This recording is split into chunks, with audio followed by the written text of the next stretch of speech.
And we are from the Brickfields Heritage Association.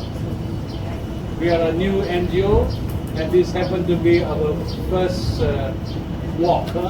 With me, I have my one of my committee member, Dr. Alex is here. Another committee member, Saras is here. We all belong to Heritage, and I got a very, very busy assistant secretary near the car. All right. Talking about Brickfields. In short, Brickfields never had a name called Brickfields. Okay?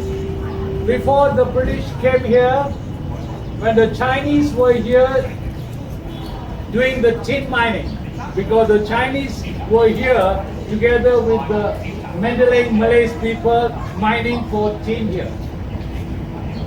Okay?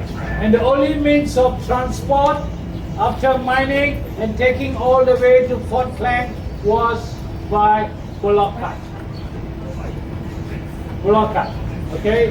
And that bullock cart journey, do you know where it started from? How many of you know our textile museum? Okay, before I go any further, Megan, please come here. Oh no. Oh no. Megan has her own lab from the arcade. She digs a lot of information from our Malaysian arcade to get a lot of historical facts about Brickfields. Some of the knowledge which I'm going to share from you are materials that I picked up from her text. Huh? Right. So, do you know where the Textile Museum in Dataran Merdeka? Yes. That was the starting point for the bullock cart to take it all the way to Port Klang to ship out the tin. That is before the British came here. And what were the means of transport? Bullock cart. So they had started marking the places. And the first point they started was Batu 15. So Brickfields was one known as Batu 15. Batu 15. Its only later stage, Yap Alloy, before the British came, started to make bricks. He started to make bricks because it was beside the river here, and he wanted to export the brick to Singapore and Hong Kong. But his business failed, he stopped the business. Okay? So you must understand today, there are so many milestones. Batu 15, Batu 14, Batu 13, Batu 12. The only Batu left all the way here is Batu Tiga. So if somebody asks you where the name Batu Tiga came from, it's all because at that time we had block carts going all the way here. Right, because you must understand the rivers coming to this side here was meandering in such a manner. They found the meandering takes almost 3 days from Port Klang, where the ships are there, to come here. So the people wanted to have a road. I tell you, the way the Indians at that one point in time, the only means of transport, no motor cars. Only means of transfers of bullock. The poor beast of burden has to go through the mud, the rocks, the stones, and everything, and take the people out. It's only after the British came in, we had some kind of government. Okay? So, we are going to start the walk from here. Now this is the YMCA. YMCA started in 1844. Same like what happened during the Industrial Revolution in London. A lot of youngsters, they have to leave the home to come to to London to earn a living. The young boys have never had a proper home. So one, I just, all of a sudden the name did not come to me. He initiated a program to try to house all the young boys, not only give them shelter, but spiritual life and engage them in some kind of helpful activities. He started 1844 in London, and then subsequently he went to America, and slowly the young YMCA started. Okay, so today you can see YMCA. They give you very affordable accommodation. They engage in very healthy activities. You know, that's how YMCA started. Okay. All right. So now we move out from here. Please follow me. Very, very important. You know now how many? 1, 2, 3, 4, 5, 6, 7, 8, 9, 10, 11, 12, 13, 14, 15, 16, 17, 18, 19. They were making bricks here. Young Aloy's project failed. I mean, he started, but he could not continue from there because the British were starting to build the whole of Kuala Lumpur. Basically, Brickfields was the factory and the backyard for the development of Kuala Lumpur town. It was a factory, basically the factory, the railway station, what you call Bangnasuda, Usama, even the Pudu prison. All the bricks came from Brickfields because the British engineer, a Spooner, okay, Spooner, I think Edwin Spooner, isn't it? Schooner, yes. Edwin Spooner. Not Edwin, no, I can't remember. Okay, so Spooner, the Spooner. PWD Selangor engineer, he wanted to have constant material and keep the construction cost low.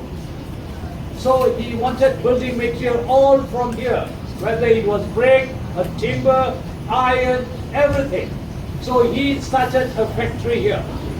The factory was producing bricks, the factory was producing timber, the factory was producing the metal thing. Okay? And then, if I'm not mistaken, the factory was somewhere around this area. Section. Around this area, you must understand, today, that field that you see there,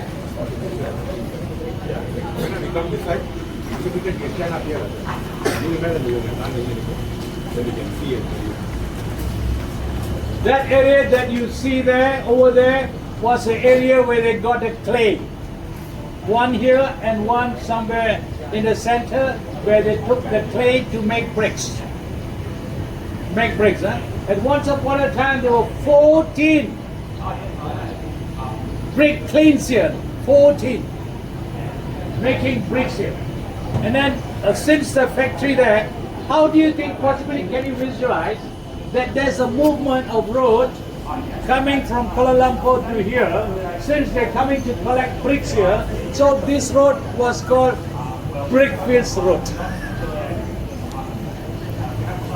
The first road is coming here because you come here to collect bricks to take it to Kuala Lumpur. So they start calling the road Brickfields Road. That's how the name Brickfields came. Okay. Now what was Brickfields before the British came here? Or before the Chinese came here?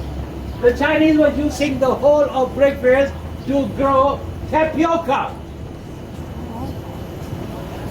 Tapioca.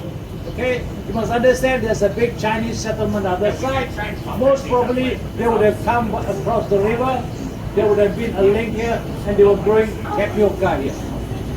Okay? Why was tapioca important? Because at that point in time, most of the clothes were cotton clothes.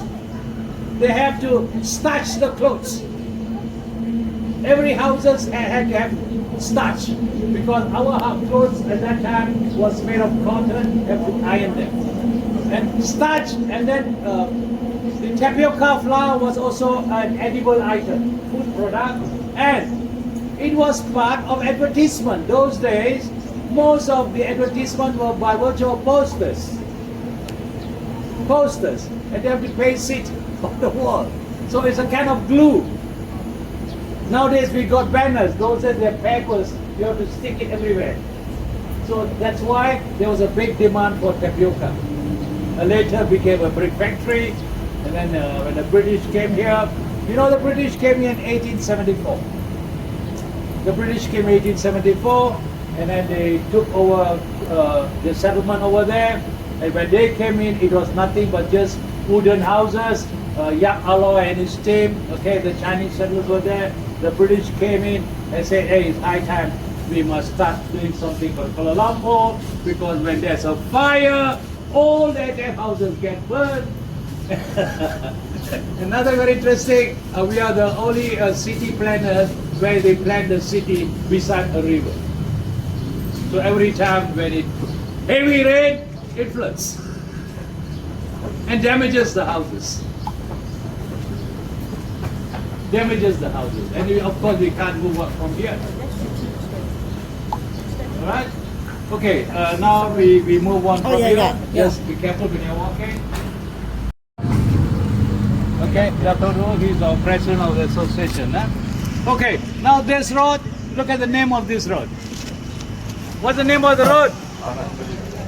The actual name of this road was Jalan Kandang Kerbau in Malay. In English, you know, Cattle Street. The British called this Cattle Street. Earlier I told you, the means of transport in Kuala Lumpur that day were all bullock carts. Now there were more than 200 to 300 bullock carts in Kuala Lumpur.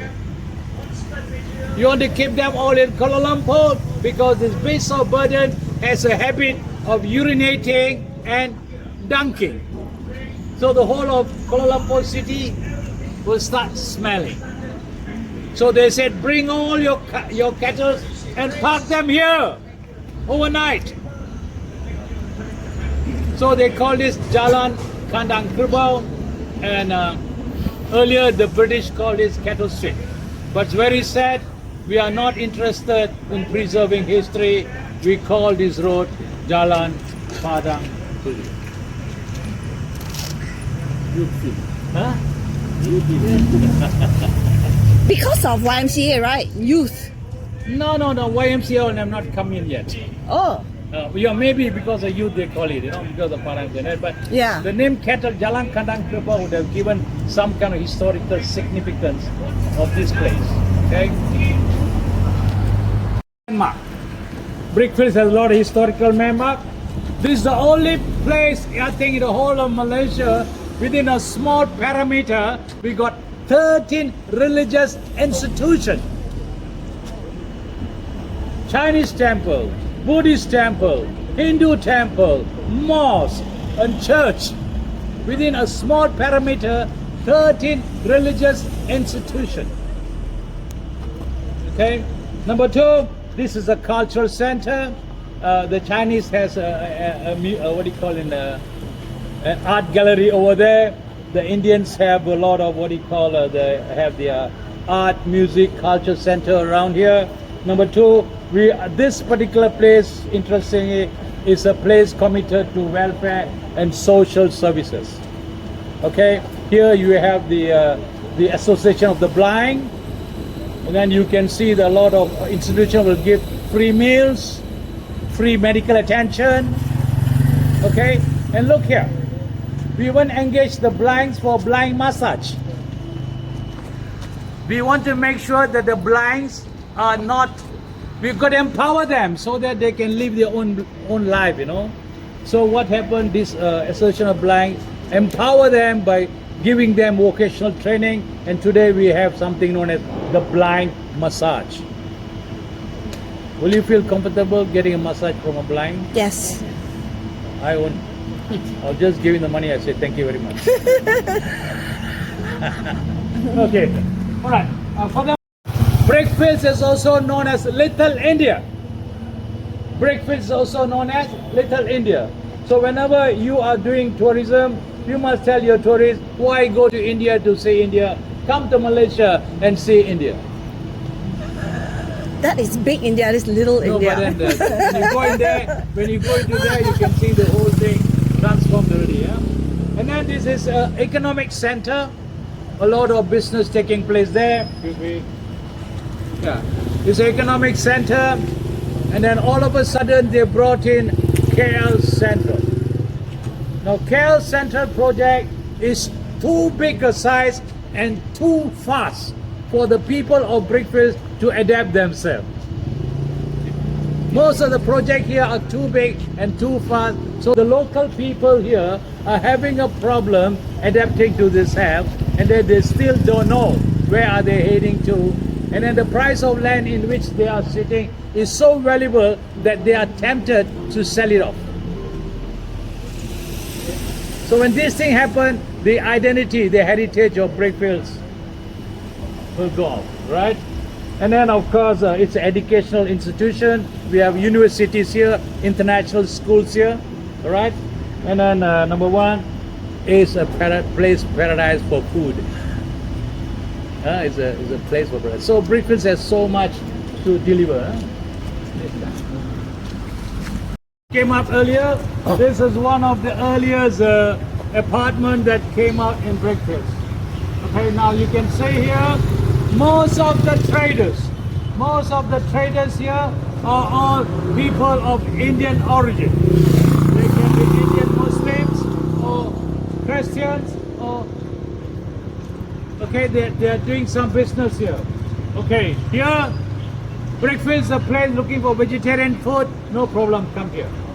And you remember once upon a time the paper industry, the controlling of printing paper was all controlled by Indian Muslims. Even today, you can have a lot of factories here making invitation cards. Okay, although the digital world has come into play, as it is very customary for especially, I don't know about the Chinese, but for the Indians, especially your close relatives, you still have to go and put the invitation card on a tray and give it to your very close relative. You can't send them a digital invitation card. What about the Chinese? Same? Same also, huh? You cannot simply give a card or electronic cards, no more. So you can see a lot of factory, shop houses here making invitation cards. Huh? Please follow. In fact, the entire area, they are silently doing their businesses here. Okay? The whole area here basically of Indian enterprise. Whole of Malaysia, you never come across 3 temples side by side. 3 temples side by side, and at the same time, no parking space. 3 temples side by side because they are relocated.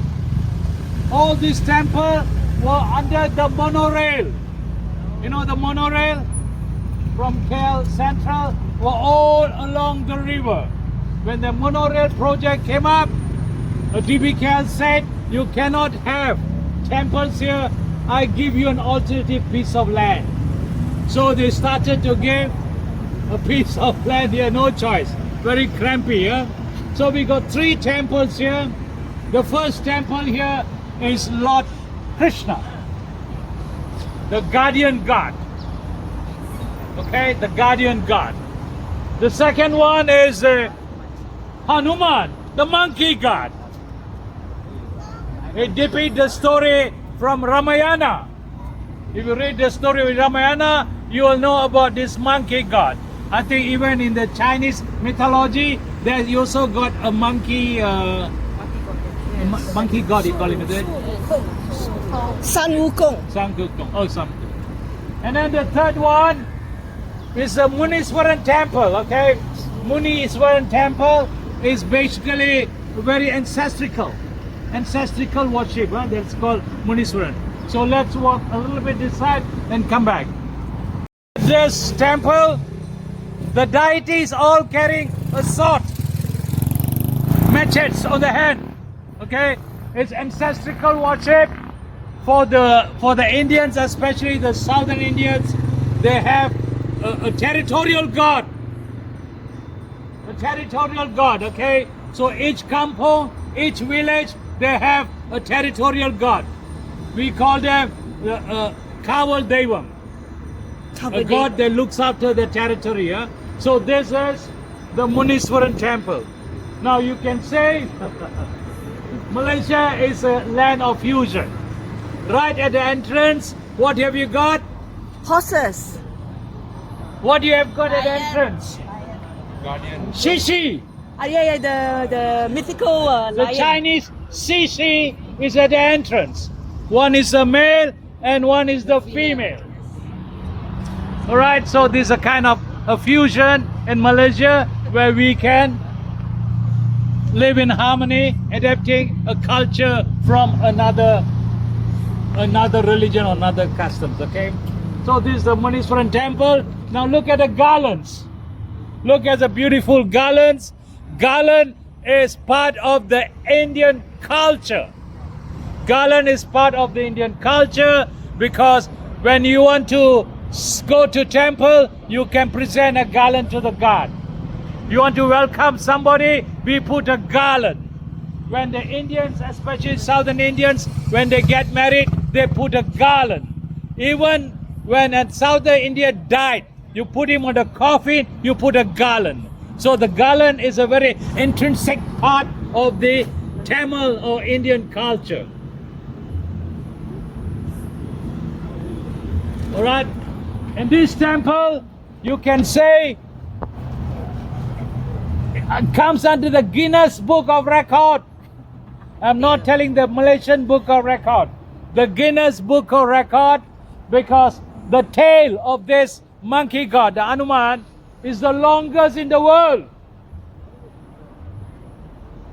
The tail of this monkey god is the longest in the world.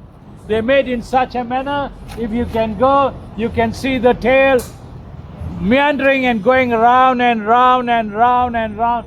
Even on the, can you see the green structure there, the dome? Yes. That is the tail end of the monkey god. Now this story comes in Ramayana, where the monkey god went as a messenger to Sri Lanka and told the king, hey, you are holding on somebody else's wife, you better release her. But the king there in Sri Lanka was not happy with the messenger.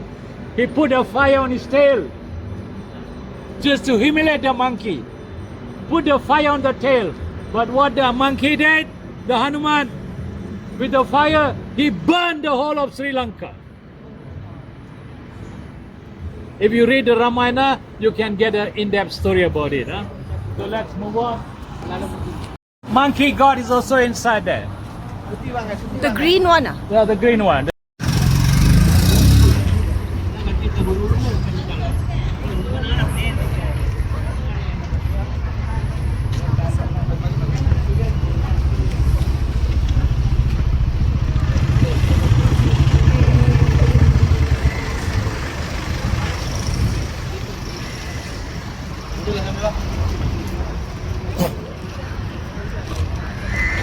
The chain rolls up at the back, right? The starting of the chain. This is the The longest. You're MV, right? Are you an MV? MV. I met you before. Guinness Book. I thought keep growing out there. she's also a museum volunteer. Oh, is it? Yeah, I think I Magan also museum volunteer. Okay, good. Okay, ladies and gentlemen, this temple, we call it the god, has transformed. He has transformed into so many avatars. Now you watch the movie called Avatar. Yes. What is Avatar? The blue color one. Oh, Avatar is not a blue color.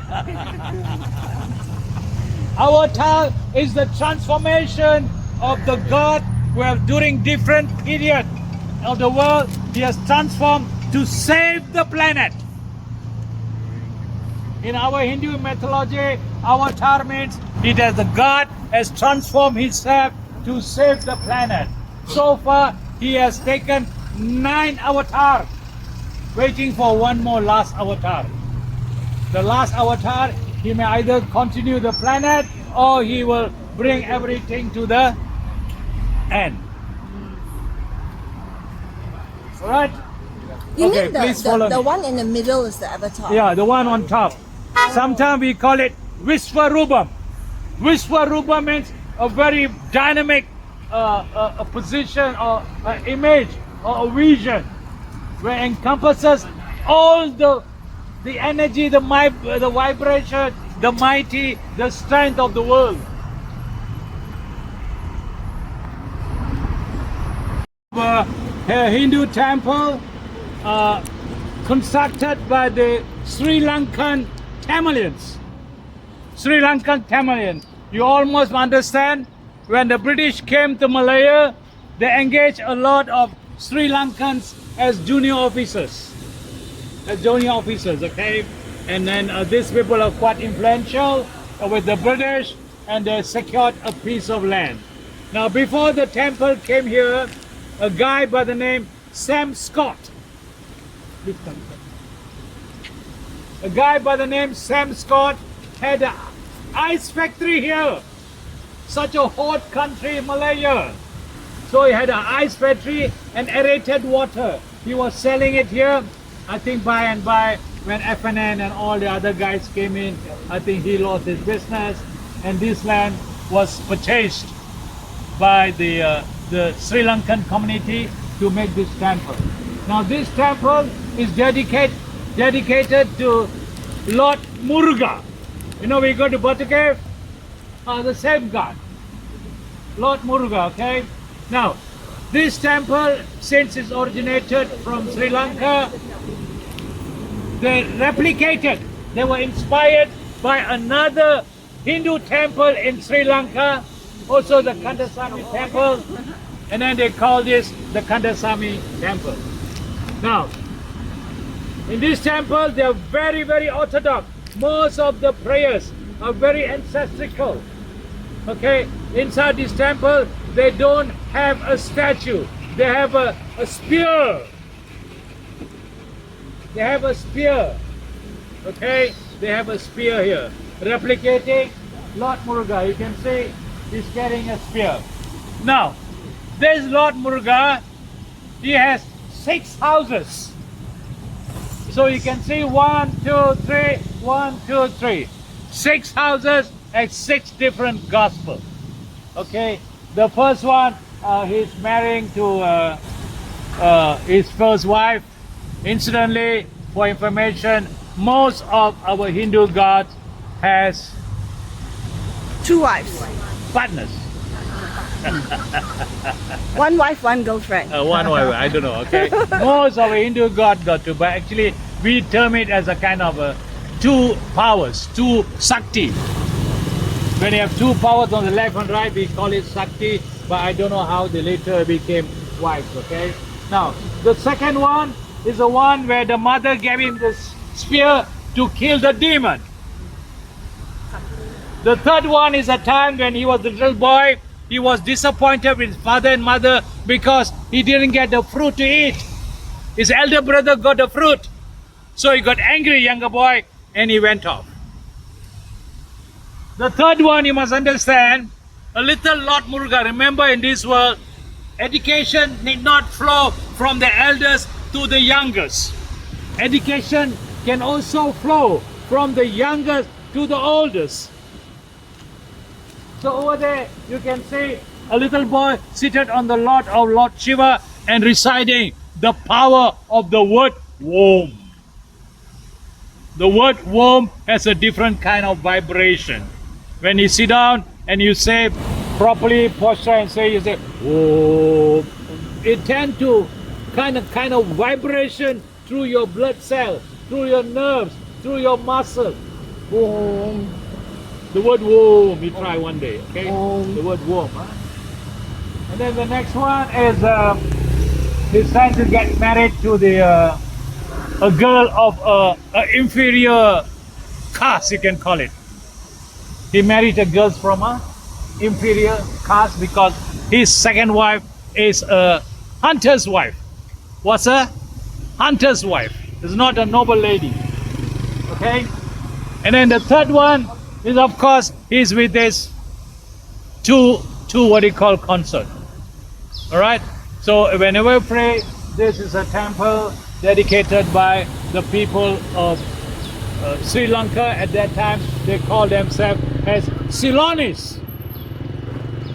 Now they're no more using the word Ceylonese, because at that time, during the British era, the word Ceylonese was quite a dignified word, because most of them are holding high offices, any government agency, railway department, telecom department, a teacher, customs, police, everywhere. As time passes, now they identify themselves as camps.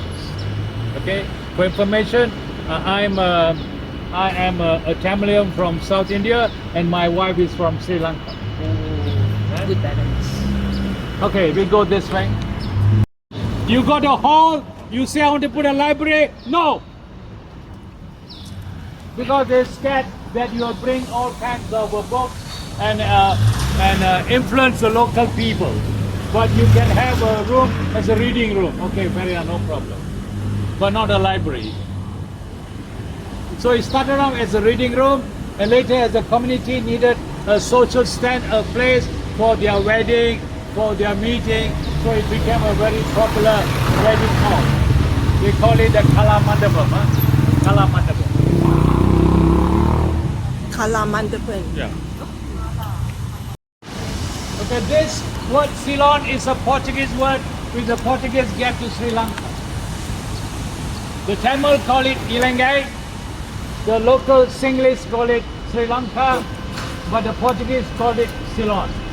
So later state the name Ceylon. If you look at the old map, you can see Ceylon. The new map we call it Sri Lanka. Sri Lanka. Okay. So if you talk about Sri Lanka, we also got a Sri Lanka and Malaysia.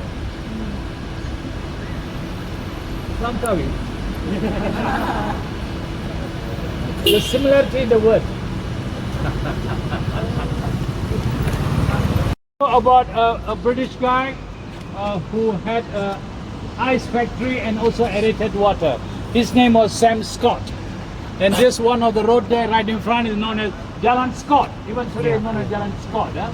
And you can see the name Scott Cafe. It's a Chinese settlement.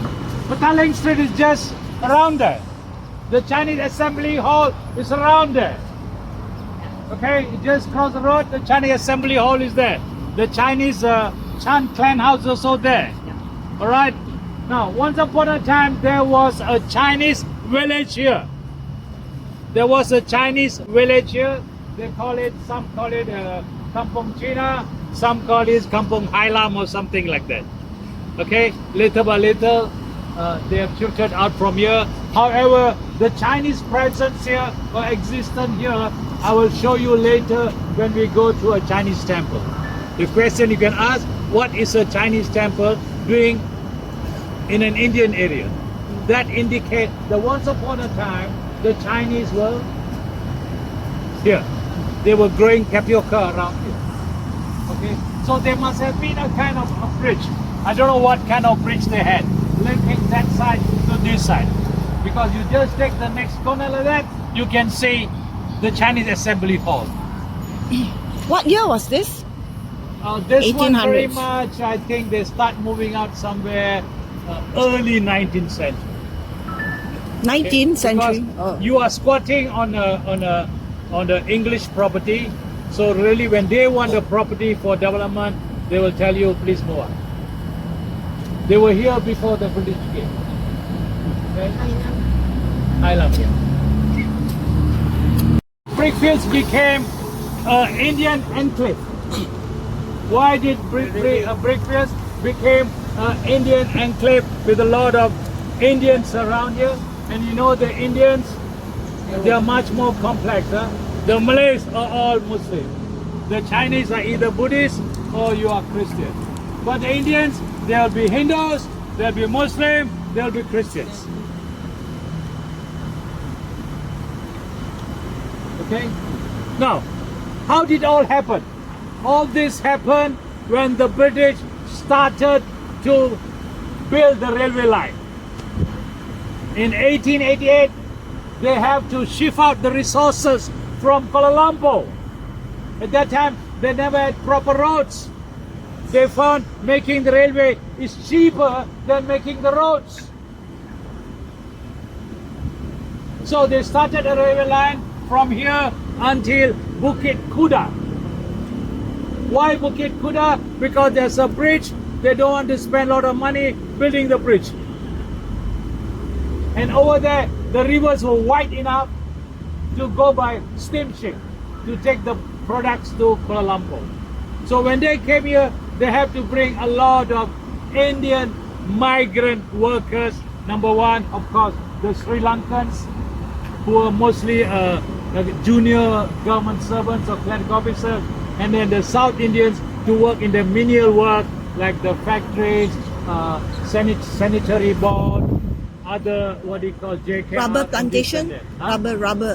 Rubber, no rubber. No? Brick factories, yeah. Brick factories and all this thing, because there's nothing to do rubber here. So the more migrants start coming in, since the railway line stopped here, all the people start settling down here. And it became a very important transport hub. Okay, that's how the Indian migrants start coming here.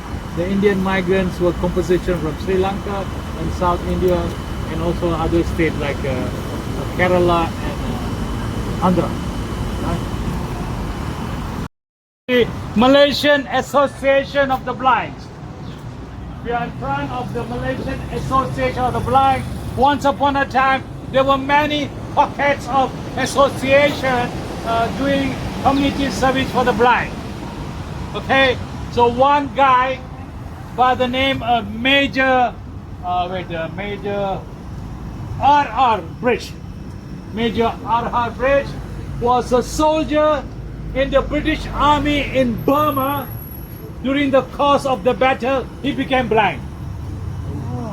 He became blind. So the government gave him a job as a welfare department, and he initiated, I think, since I'm blind, I must do something for the blind people. A major who got blind during the course of the Second World War. So he started the first blind association somewhere in Jalan Gurney. Jalan Gurney, yeah?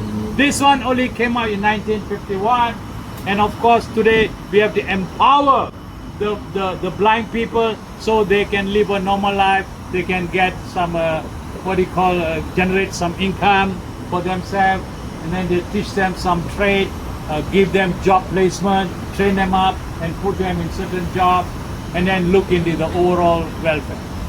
Okay, now, yeah, thanks. Now, Brickfields is the first place in Malaysia where they installed traffic light with the beeping system. Brickfields is the first place in Malaysia where they installed the traffic light with the beeping system for the blinds to move around. And also, possibly, this is where they also installed this textile. This is all, whenever you see this kind of features on the road, whether in the airport or in KL Central or any part, is for the blinds. For the blinds, okay? For the blinds. Huh? And this is the association. Incidentally, the CEO of MAB is our vice president. Huh? Our vice president. Need a lot of volunteers. Volunteers for the blind to read, because they read by using the braille and takes a long time. So you can go sit beside them and start reading. They can pick up and take up notes. So they're looking for a lot of volunteers here. English or what? Huh? English. I think English. Okay. You can go and volunteer yourself to at least go and read books. As you read, the blinds will pick it up. This is a monorail named after the 5th president of MIC. He's the man instrumental, joined Tuanku Abdul Rahman and Tan Sri Sen, H.S. Lee, in getting independence for Malaysia. And you may not believe it, that he was once the Prime Minister of Malaysia.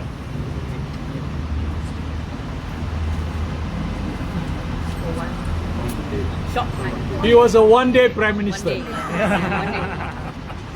On the 3rd August 1973, when both the Prime Minister and the Deputy Prime Minister was not in the country. I don't know where the Deputy Prime Minister went. The position was vacant, so he went in as the Prime Minister of Malaysia for one day on the 3rd August 1973. Tun Samadan.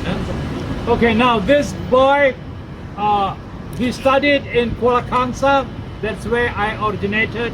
He comes from Sungai Seput. Every day he comes by, I don't know what means of transport. He comes to school in Krippat school. and goes back. He's an old Cliffordian like me. And when he graduated, he went to India to Annamalai College. And they, at that time, the lot of anti-British element, sentiment in India. Quit India, quit India, they were telling the British, and he was inspired by that. He joined Gandhi's movement, he joined Subhash Chandra Bose movement, and he even joined Nehru to flush the Indians out of India. British. Sorry, British. You must understand one thing. The Indians who came from India, they are coming from one British colony to another British colony. Remember, they're coming from one British colony to another British colony. Technically, it was legal migration. Legal. Whereas the Chinese came through their capitans. Right. Now, you must understand, until we got independent, the Indians who migrated here, are they Malaysian or are they Indians? They are Indian subjects. Until they got independence, the Indians here were Indian subjects. Not British subject. Oh, sorry, a British subject. British Indian subject. Okay, until they got independence, even the Chinese were China, they have sentiment. So only after 1957, they slowly start naturalizing, because one of the conditions for independence to give independence. Now, it's a logical move, because if we chase everybody out, who's going to man the rubber plantation? Who's going to work in the sanitary board? Who's going to make the road? Who's going to repair the railway line? Like what the business people, the Chinese, the tin mine, this and that. So the only way to sustain the country, you have to give Citizenship. Citizen of this country. Okay. It started in 1890 something. Okay, as a government English school. It was called Methodism. You must understand what is Methodist. Who are the Methodists? Christians. Of course, we are Lutheran, also Christians. Now, these are another sector from you can say, from the Church of England. They came out. They came out from the Church of England because they found the religious practice among the Christians from the Church of England too much dominance to the royal family. So they came out of the thing Methodist Church somewhere in I think early 18th century, okay, by a guy John Wesley. John Wesley took the church out because now he said, let's follow the Bible and let's go into more services. So the Methodists, they don't even only have schools, they also have churches. Okay, so they propagate, they have schools and also they have churches. Methodist church. So this is what he called Methodist. But later we will go to a church known as Lutheran Church. Lutheran Church is Germans. And later there's another church, we call it the St. Mary Orthodox Syrian Church from Syria. Now all the movement of the churches are all brought in from India. So the Syrian church was in Kerala, the Lutheran church was in Sampur, India, the Methodist church was here. So the Lutheran church and the Syrian church are influenced from India. The Indian migrants came here, they brought down these churches. Alright, so here, this Methodist college has now also become a college, and I think they also, is this university status? Not yet, huh? It is still a college status, huh? But I think they do have an external university program. Okay, so this is one of the oldest schools, and some of the principal here have served a very, very long time. There's one lady by the name Mabel Madge. I think if I'm not mistaken, one of these roads was named after her. Okay, and then the government came and told everything here is called Jalan Sambutan 1, Sambutan 2, Sambutan 3, Sambutan 4, Sambutan 5, and keep on telling Sambutan, and all the earlier names were just wiped out. And since this particular lady played a very prominent role in educating, uplifting the children, they wanted to have this road renamed after her. In society, earlier we saw the house of the blind. Now this one here, Wisma Harapan, is for children. Okay, they are mentally retarded children. All the mentally retarded children are being trained and coached here. Okay, this is Wisma Harapan. Now at the YMCA, they got another institution. They learn how to communicate with the deaf. How to communicate with the deaf. So they have a full of people that teach them how to communicate with the deaf. Okay, the deaf. When you become deaf, you automatically become mute. They can even sing song. You are my sunshine, my. They can sing song without singing, but showing say, you are my sunshine. They can sing. Oh, that is how the not the blind, the deaf people sing. For them, all hand movement. So this Harapan is for retarded children. The Gautia Mosque. It's all started as a school to teach Quran for the Indian Muslim children. Okay, and there was one imam was very committed in the propagation of the religion, and he started to build a mosque here, a surau, not a mosque, a surau here.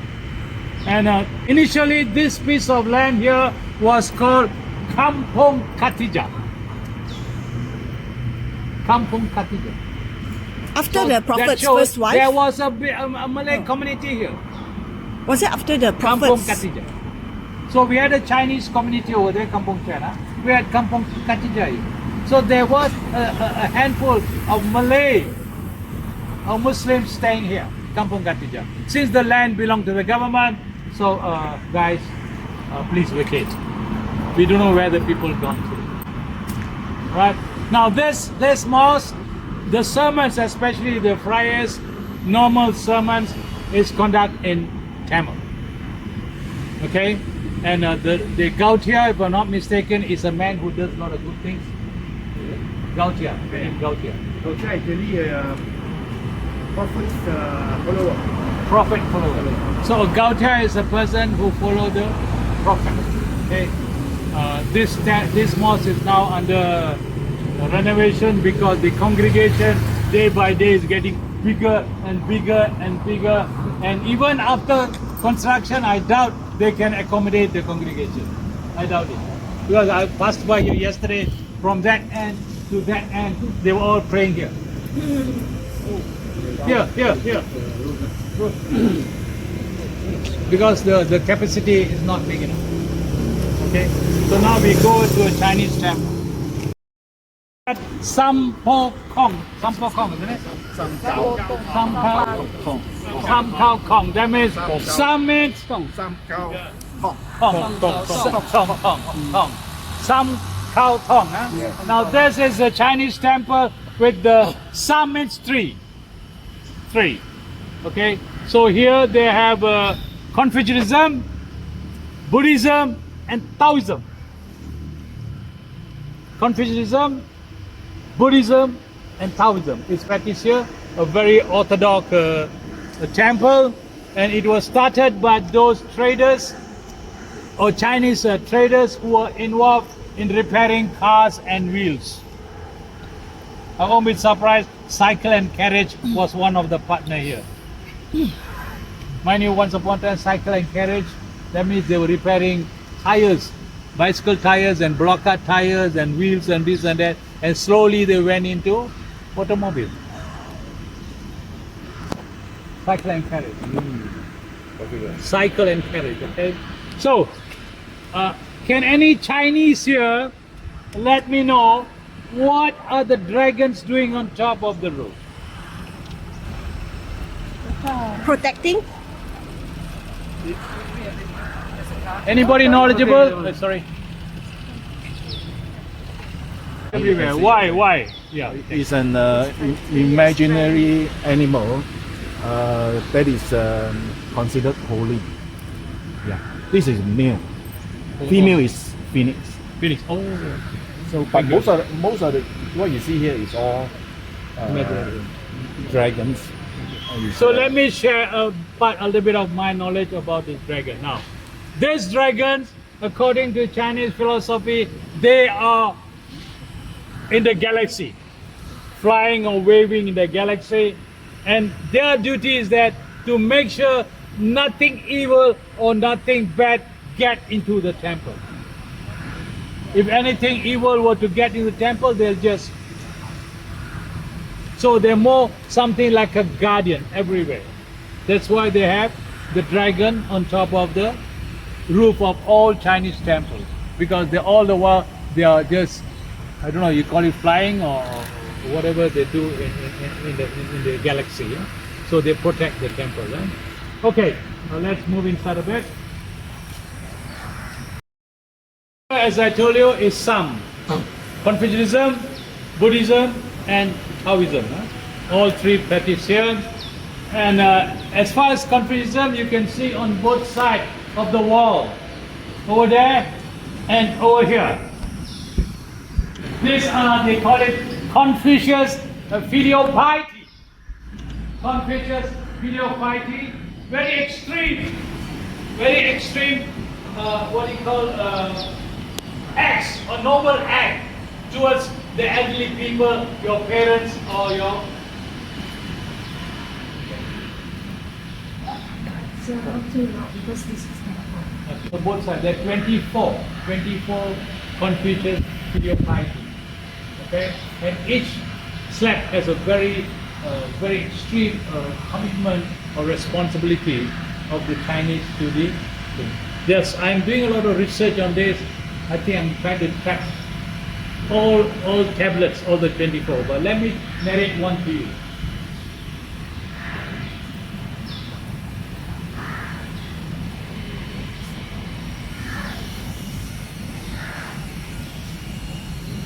Look at this image.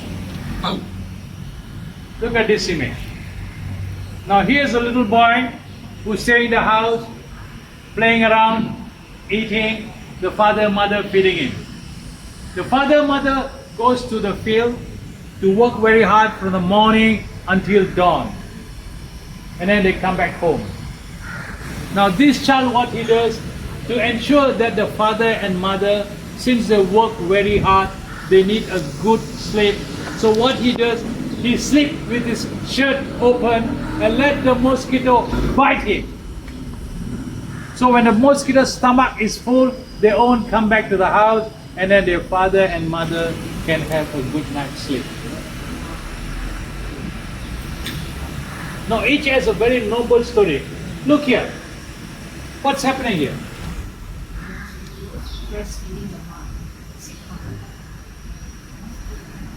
This is an old lady and she's breastfeeding. If you go deep into the story, then you can bring up the essence of this story. And I'm doing a little bit of research. Maybe one day I will be able to narrate the story how I picked up on that. So these are Confucius filial piety for the younger generation to assimilate, and we don't know whether they can, accept. A lot of noble stories here, noble values, and some of them are very extreme. Right? Girl Guide, Federal Territory Girl Guide headquarters. The shape of the building is like a tent. A tent, huh? You must understand, this Boy Scout and Girl Guide was a young children's activity that started after the First World War and Second World War. So some of the children were inducted who took up Boy Scout and Girl Guide, had a little bit of a military inspired mindset. They were very young, and it was World War, and then your Scoutmaster has some kind of military mindset. I was a Boy Scout. In fact, I was a King Scout, and I became a troop leader for my school. Right? And we enjoyed scouting, but today's scouting There's so many things that you cannot do and all that stuff. So the movement is slowly dying. So this is a Girl Guide movement. There's one very powerful lady who dominated the Girl Guide Association. That is Janaki Adi Nagapan. Does the name rings a bell to any of you? No. There's one known as Jalan Adi Nagapan. Adi Nagapan. In Now, Brickfields? yeah, in here. I don't know whether I should start the story. Before I start the story, it will take you elsewhere. Because during 1941 to 1945, it was a Japanese regime. 1941 to 45 is a Japanese regime. You can condemn the British. You can run down the British. In fact, the Japanese will be very happy if you run down. And that's the time a guy by the name Subhash Chandra Bose. Subhash Chandra Bose came and visited Malaysia and were recruiting soldiers to flush the British out of India and also Malaysia. Because now we are the Japanese government. So Subhash Chandra Bose came here recruiting army, Indian National Army. And one of the ladies, they volunteered. Some of them, I want to start an army. I don't have money. Take. So one of the lady who gave was Datin Adi Nagapan, and she became one of the assistant commissioner of the Girl Guide Association. So remember, from 1941 to 1945, it was not a British rule. You run down the British government, go against the British government, you are.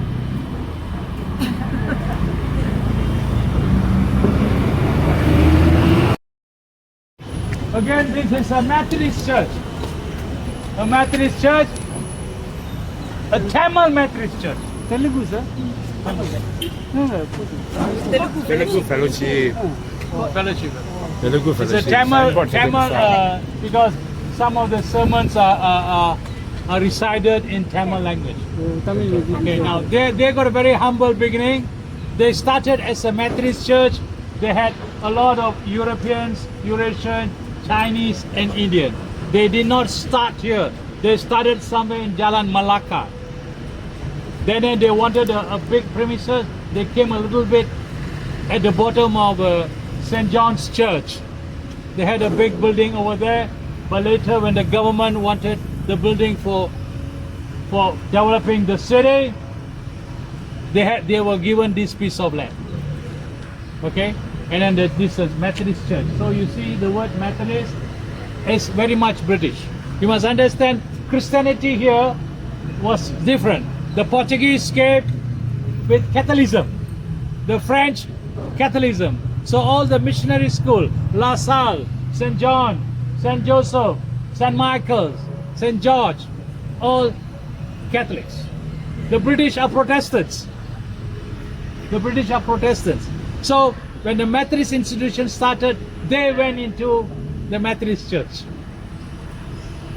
They went Methodist Church. Okay. All right.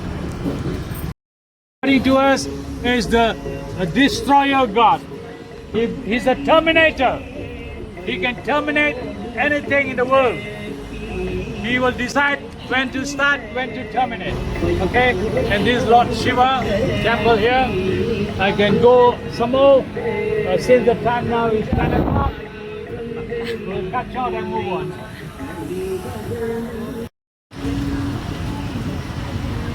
Another temple designated to the elephant god, and we call the elephant god Ganesh. Ganesha.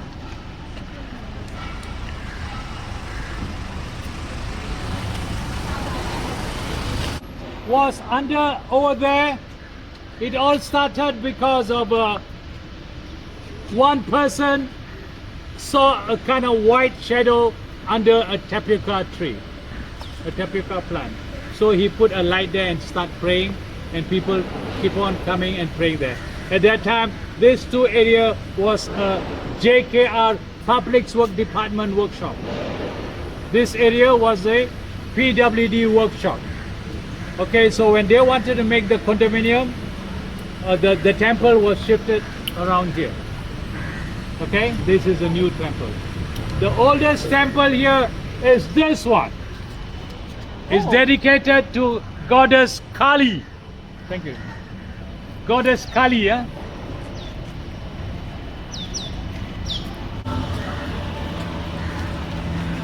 A very interesting story about this temple. It was started by this, what do you call, by the railway workers around here, and dedicated to goddess Kali, yeah? Goddess Kali. And very interestingly, just beside, side by side with this temple is the toddy shop, government toddy shop. Over there. Next one. Here. The government toddy shop. So every morning before they serve the toddy to the cell, they take 2 cups and give the goddess first. Because on the side of the god, there are 2 male gods. Muniswaran and Madraviran. Viran. So they serve the thing here. And this toddy shop was closed by the government in, I think, was it 2010? Megan? Yeah, around 2010, they closed the toddy shop. Those days, the toddy shops were operated by the government because the government was generating income. It was come up in income because a lot of Indians. Of course, today the social status of the Indians has gone up. Now they no more drinking in the toddy shop. They drink in clubs. You go to Slango Club, you go to PJ Club, you go to Clang Club. They no more drinking it. They drink in the, but doing the same thing but a different environment.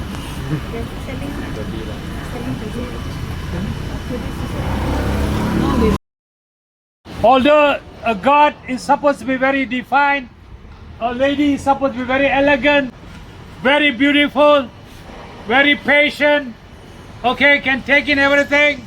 But look at this goddess. Look at this goddess. She even got a head of a man.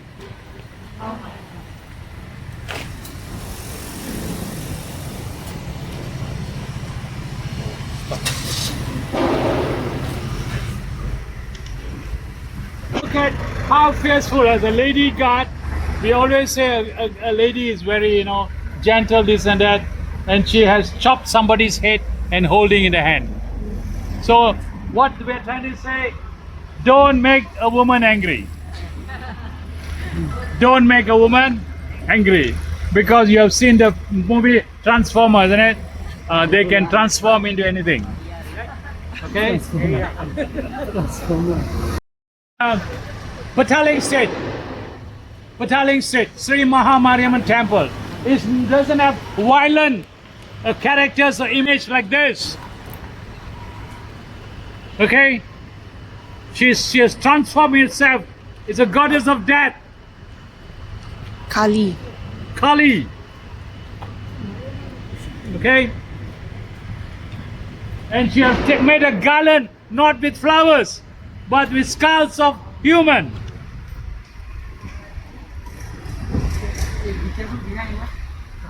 And again here, she's having a pot of blood. And she chopped off a man. Here's the issue where the wife transforms herself to protect the husband. Okay? In this particular story, she had to fight a demon, and that demon has a problem or had a certain power. Every time you cut him, every drop, another image comes out. The more the demon spill blood, another image comes out. That's the reason she has a long tongue. So every time she slashes the blood, she licks the blood. So he cannot be transformed. That is Kali, with a long tongue. Okay? If I were to sit and tell this story, we cannot finish the tour. Of fine arts. The Temple of Fine Art, this is a place where it's a cultural and art center and a craft center. Here they train, they give a lot of education to anyone interested in Indian music, Indian art, Indian culture. Okay, here they play all the Indian musical instrument. They teach you here.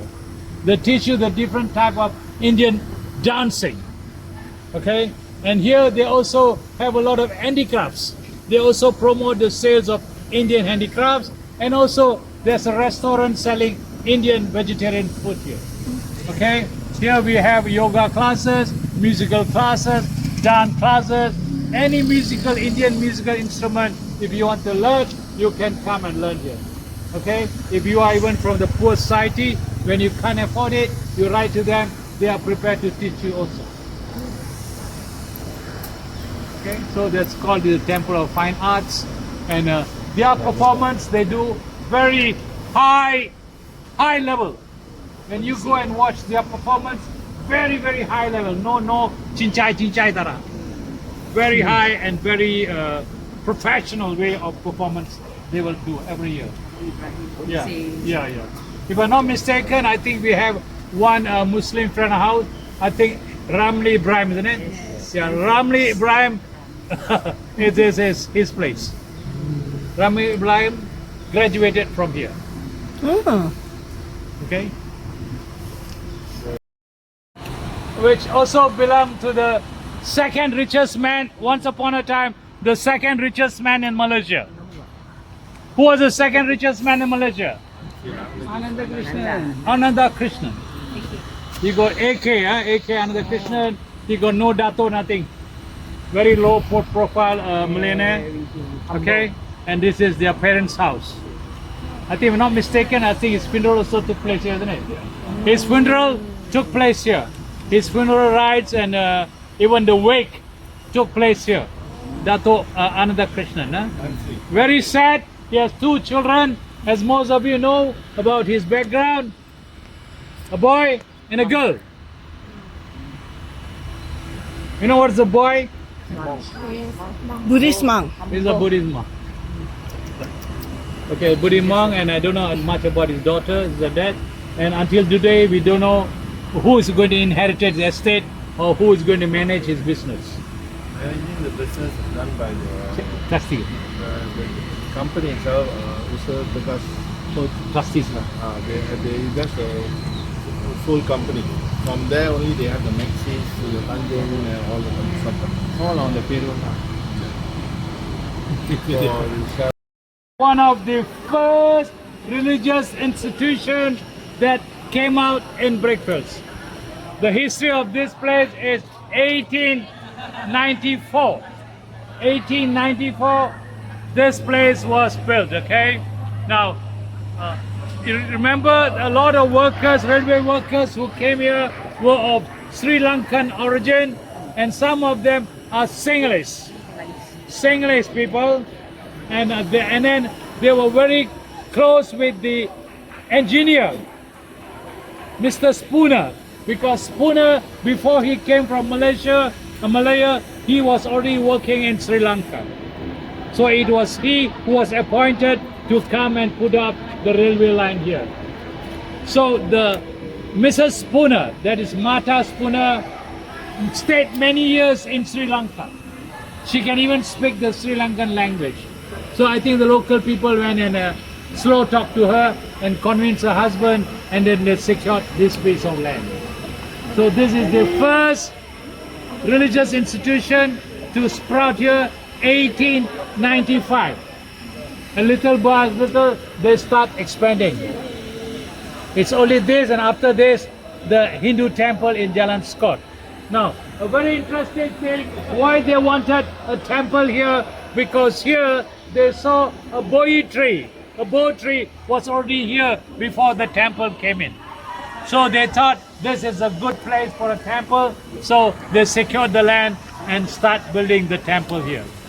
Okay, now, can you see the boi tree there? how do you spell boy? Bodhi tree. Now, this Bodhi tree is from the siblings of the same tree from Anuradhapurna in Sri Lanka. Anuradhapurna in Sri Lanka, okay? It is from that tree that they cut the sapling and planted it here. As you know, you can keep on regenerating this tree. So the history of this tree is more than 2,000 years. As you cut, you plant, as you cut, you plant. So this tree came from the sapling of the so-called tree from Sri Lanka, Anuradhapura. Okay, and we have a lot of Buddhist statues of different era. As you know, as far as South Asia concerned, the Buddhism is either Sri Lankan Buddhism, or Thai Buddhism, Burmese Buddhism, or Chinese Buddhism. Yes. Building structures will be different. The Sri Lankan structure will be different. The Thai structure will be different. The Burmese structure will be different. The Chinese structure will be different. Only thing very common is the statue inside.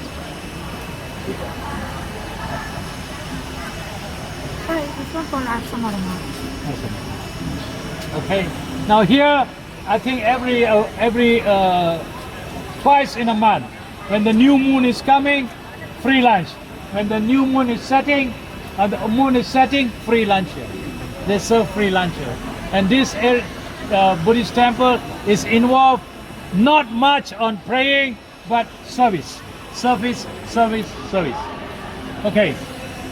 That fountain over there is a very interesting story. It is to commentate the religion of Buddhism. The religion of Buddhism is 2,500 years old. So when it came 2,500 years old of Buddhism, to mark that particular, what you call period, they put up that fountain over there to show that it is one of the oldest religions in the world. Okay, as you know, as talk about religion, the oldest religion, do you know what's the oldest religion in the world? Hinduism. Hinduism, followed by Buddhism, followed by Christianity, Judaism. followed by Judaism, then Islam. Right? Judaism first. Judaism first, before. The inscription of the year here, 1895, 1995, and this is in Sri Lankan language. Now right on top there is the Ashoka's chakra. Ashoka's chakra, okay? Even in the Indian emblem, you can see the Ashoka chakra. Now Ashoka was a merciless warrior. He went killing to capture territories in India. It was Buddhism which changed him. It was Buddhism which changed him, and he stopped killing. He started to propagate the religion of Buddhism in India. That is where the whole port of Buddhism became such an important trading port, because they were no more hostile, they were doing more business. Okay, the port like Kalinga came out during Ashoka's period. Okay, so in memory of that what you call period, the local people here decided to do it, because this Buddhist association earlier, they had so many society, they got together to create one Buddhist society. So they created one Buddhist society. They registered it in the country. Okay, it was in 1985, and they are the one who initiated to build this Buddhist temple. And as a memory, they put up this memorial. Okay. Church origin from Germany. In fact, they are the first church to break away from the Catholic way of approach towards religion. The Catholics too much focus on the Pope. So they are the first. Even before the Church of England could come, this was the Lutheran Church. They are Protestants. Huh? Now this church, you know, initially most of the church, whether it was the Methodist church or this church, they were all once praying together. As the congregation became bigger and bigger, then they start separating. Now this church, they all involved more onto social services. One of the biggest strengths of church is reaching the people, counseling, social services, this and that. Now, a very interesting thing that all of you must come and see here is this bell.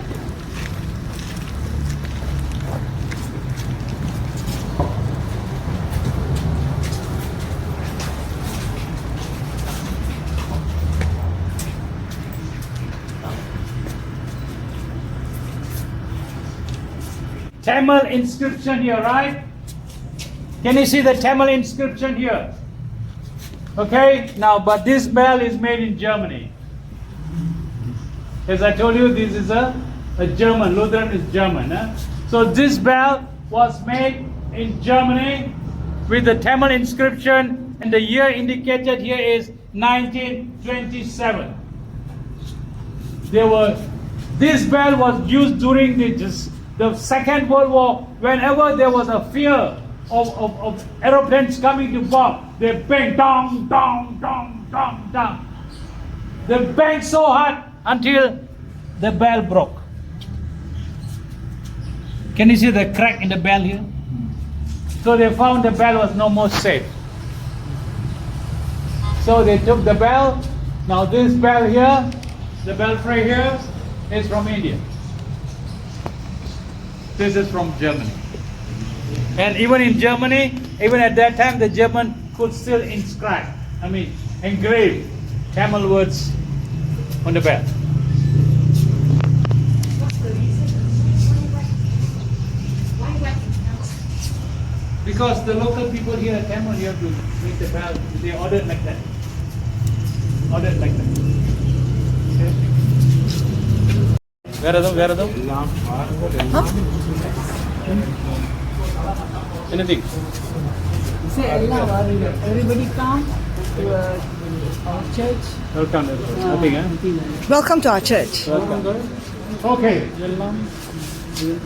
We got 2 more destinations and our first forward.